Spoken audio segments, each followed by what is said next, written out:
Alors c'est sûr, le réseautage ne permet pas toujours d'obtenir des résultats directs et instantanés. De temps en temps, on a de la chance, mais la plupart du temps, ça va vraiment porter fruit sur le moyen ou long terme.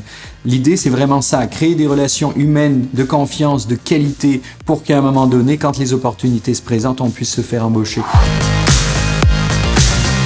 Alors évidemment, si quelqu'un dit « je suis pressé, moi je veux un emploi maintenant parce que j'ai des urgences financières », alors oui, à ce moment-là, on va chercher, j'ai envie de dire, un petit boulot, peut-être quelque chose comme ça, et à ce moment-là, le réseautage n'est peut-être pas la chose importante à faire. Mais si vous cherchez vraiment un objectif d'emploi précis pour aller avancer dans votre carrière professionnelle, alors oui, le réseautage va être nécessaire pour obtenir un emploi rapidement. Pensez seulement à la personne qui cherche une femme et qui marche dans la rue, qui dit à n'importe quelle femme qui l'intéresse « Est-ce que tu veux te marier ?» Vous le savez, il va nous dire « Oui, mais je suis pressé pour trouver une femme et me marier. » Mais vous le savez, vous allez lui dire « Tu n'en trouveras jamais comme ça. C'est pas juste que ça va être long, c'est que tu n'en trouveras jamais comme ça. » Vous, dans votre recherche d'emploi, évidemment, mettez en place les bonnes pratiques, semez des graines que sont les contacts qu'on va établir pour qu'à un moment donné, vous puissiez tout naturellement recueillir les fruits de ce réseautage. Le réseautage est évidemment utile pour être capable d'atteindre les opportunités du marché caché, j'ai envie de dire, pour être capable d'obtenir des emplois qui ne seront jamais affichés sous forme d'offres d'emploi, mais également dans toutes ces rencontres qu'on pourra établir pour même se créer des opportunités d'emploi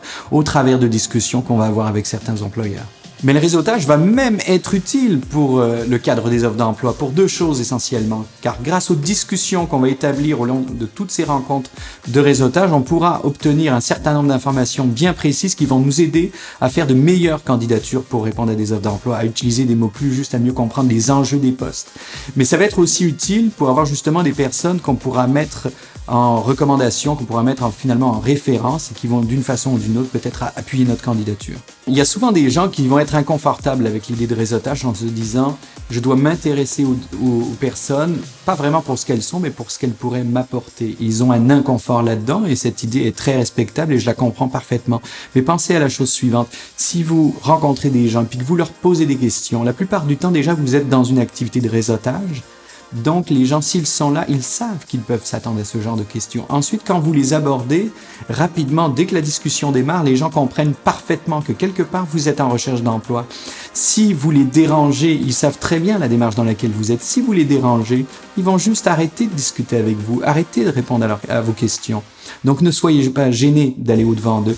Et imaginez-vous plus tard, quand vous aurez un emploi, quand vous serez bien installé dans votre milieu professionnel, est-ce que vous allez refuser de répondre aux questions à chaque fois de gens qui voudraient intégrer ce domaine-là?